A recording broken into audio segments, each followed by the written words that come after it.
Wild Magic Reimagined is a 300-page 5e expansion that brings you the chaos you love with the control you need. But is this magic system raw and exciting, or does it just blow up in your face?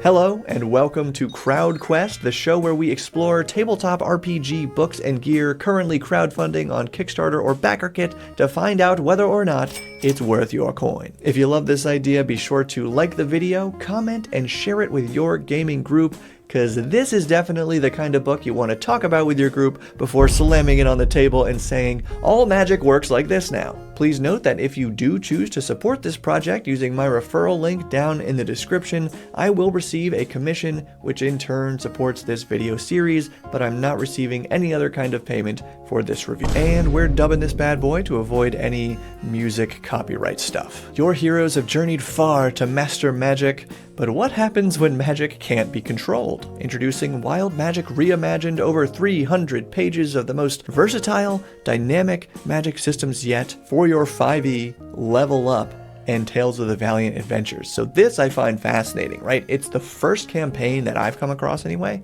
that explicitly lays out not just 5e compatible, but names these other games. That is kind of interesting to me because, as far as I know, for example, it's called Level Up Advanced 5e. Like, that's in the title. It is a 5e game, right? And Tales of the Valiant, if you play that game, you know it is Kobold Press's version of D&D 5th edition. So I guess it's just kind of funny to me that they don't say Level Up D&D and Tales of the Valiant. Regardless, it probably means this works with more games besides those three.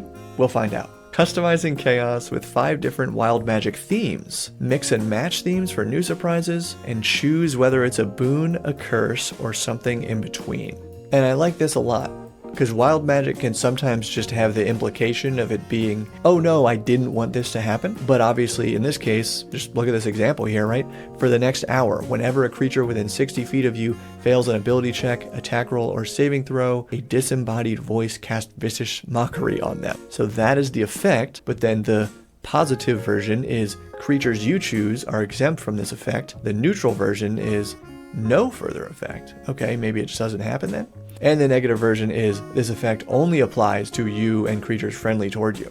That's a really simple template. I like that approach, and a great example of the compatibility baked in here. We see that they're naming the spell Vicious Mockery. So yes, those 3 5th edition games probably all have that same spell, Vicious Mockery, but like Shadow Dark doesn't have Vicious Mockery, so it would be harder to use with games outside of those 3, I guess. Unlock new, more powerful surges that keep chaos relevant throughout your story, and you can break out a Wild Magic Calamity, GM exclusive effects with the power to completely transform your campaign. Gonna have to see some examples of that. And you can see here, they've already not quintupled, what's 6 times? Septupled their goal?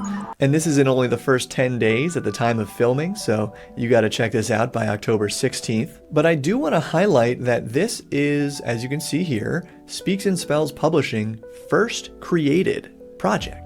So like when I choose sponsors on my main channel, I usually make sure they've done at least one before. But in this case, you know, all it means is we'll just take a closer look at the timeline when we get down to that part, probably near the end. And to give the benefit of the doubt, remember, they really exceeded their goal here, so it's very unlikely that this is going to be, you know, mismanaged to the point of not being able to fulfill it or something. So what's really in here? 700 wild magic effects, each with a positive, neutral, and negative variance, organized by theme and power that you can add to anything in your game. Yeah, that example we saw, adding Vicious Mockery, I think its only trigger was like when somebody fails a check. So yes, that could be added to an item, could be added to like when you use a feature, then the next time someone fails, blah, blah, blah. But if that wasn't enough, they've got original wild magic subclasses in here, dozens of monster and magic item variants, 35 GM exclusive wild magic calamities, right? Apparently are game-changing ones. But here's maybe the fun part. Add wild magic to anything. Why should one subclass have all the fun? And I totally agree with that premise. As you probably know if you watch this channel or my main channel, I'm a fan of Dungeon Crawl Classics, largely because of how mysterious and crazy the magic is in that game. I don't mean to go into a whole like DCC rant here, but it's good and you should check it out. But also, maybe this is a way to get a taste of that more easily in your 5e games. Build the perfect Wild Magic deck for your blank, so it just has anything here: unicorn, paladin, hat of disguise, and I really do like that versatility. But here's maybe the important part. You decide what the trigger for chaos should be, meaning even normally mundane characters and creatures can get in on the fun. Instead of just spells, Wild Magic might be triggered by speaking the true name of an archfey, activating a defective magic item, being slain by a cursed blade, lying in the presence of a god, using a class feature, okay, right? Rolling an unlucky number, that's interesting, annoying your GM, and all of the above at once. Some cool art here of a, well, I don't know how to explain this, I guess. An owlbear, but with an arm covered in crystals. So I wonder if growing crystal armor is one of the effects? Yet they call it curated chaos. Your story is unique, your wild magic should be too. 5 distinct and evocative themes, each with a curated set of 100 effects that let wild magic reinforce the ideas important to your story rather than distracting from them. Themes of corruption, dark powers at a terrible cost, growth, primal forces with a will of their own, intellect, mysterious phenomena that elude understanding, passion, dramatic outbursts of unpredictable energy, and virtue, holy blessings beyond your merit. So virtue seems like our paladin cleric theme, passion, probably a little more bardish, but of course anybody who's into the romance side of RPGs. Intellect, obviously pretty wizard-like, maybe monk-like. Growth for our druids and rangers and whatnot, and corruption for warlocks, of course, or anybody who's into that as well. Seems like our bases are covered there, so that's nice. But they say none of the themes fit quite what you need. Not a problem. You can mix and match any 2 themes to unlock up to 200 bridge effects that explore the tension between fonts of magic. And I wonder what that means, because this GIF here just shows 2 cards of different themes slamming together and splitting into 5 different cards. Not really sure what that's supposed to explain. And I can't believe 700 effects. That does make it seem like this is going to take a long time to produce, right? Oh, and I see they're all numbered too. There's a tiny number up in the corner of this, so passion, kind of brownish red card. You conjure a mob of goblins at a point within 30 feet of you. They persist for 1 hour or until slain. Wheel. They are friendly toward you and or your interests. The player selects their initial location. Neutral. They are neutral toward you and or your interests. Their initial location is determined by chance/compromise. And woe. They are hostile toward you and your interests. The GM selects their initial location. I'm liking what I'm seeing. One of the virtue cards. For the next 10 minutes, creatures in a 1 mile radius of you cannot have their hit points reduced below 1. That's a 5e card if I've ever heard one.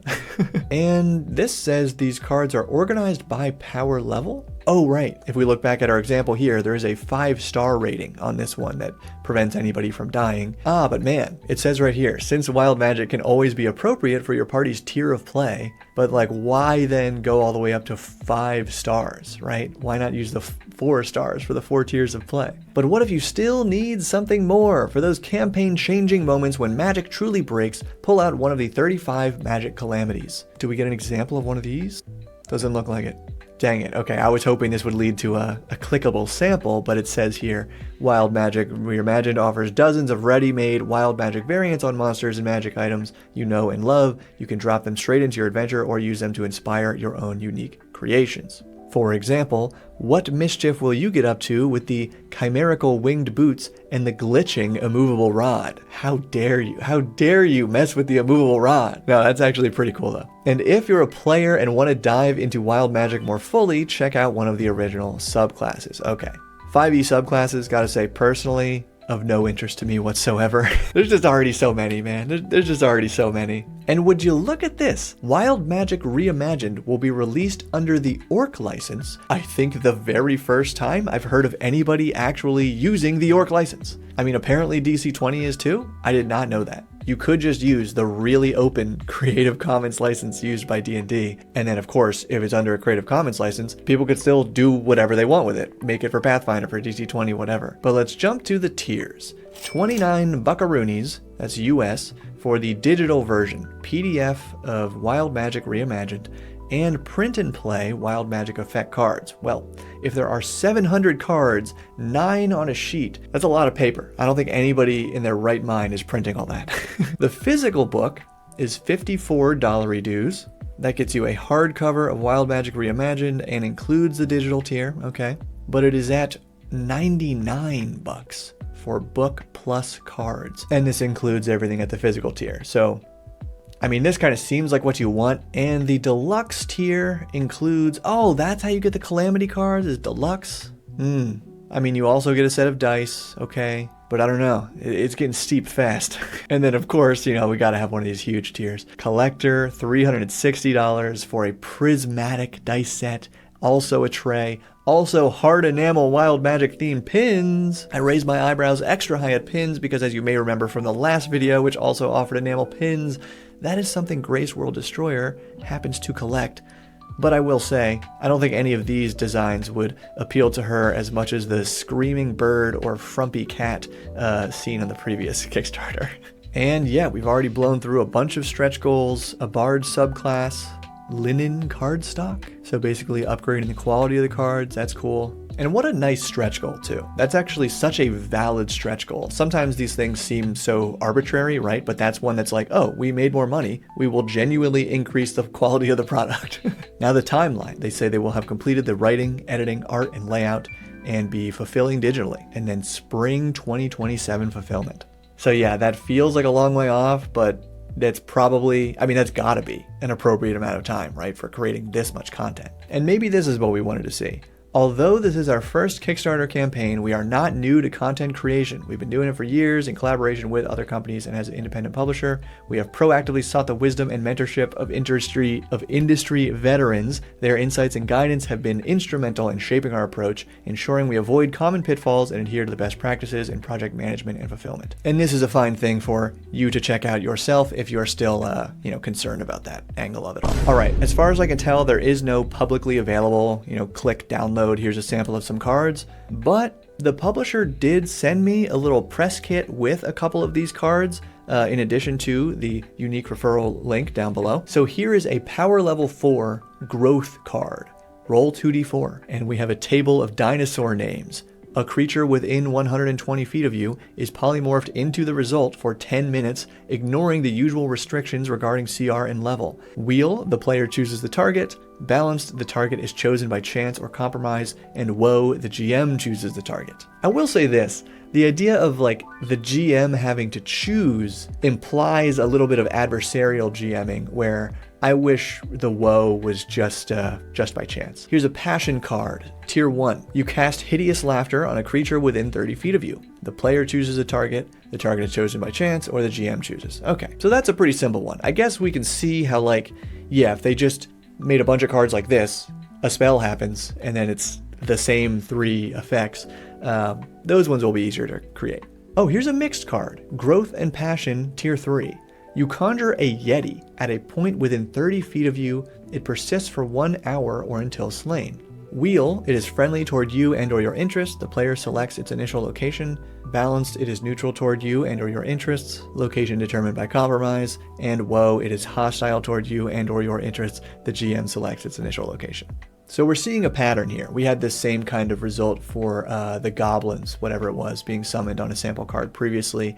And yeah, personally, I'm a little apprehensive about the negative one being the GM chooses. All right, let's reel it back in for some final thoughts. This reminds me a bit of the book we reviewed last week because it has such a simple concept when you kind of boil it down. Oh, here's a card with a random effect and a positive, negative, and neutral version of it. But it seems like they're crushing it. It seems like they're doing it really well, right? And I imagine that if this were the 2nd or 3rd or 4th Kickstarter by this publisher, it would probably be making a lot more money. This is a project that probably only needs more exposure to do really well. In any case, this is absolutely for players who play any of these 5e games, but you could probably get away with this in Pathfinder. I imagine that has a lot of similar spells. Even Shadowdark does have a lot of similar spells, but not all. And at the end of the day, whether or not this book is for you mostly comes down to your willingness to lean into the random. That is what makes me a fan, both as a player and GM.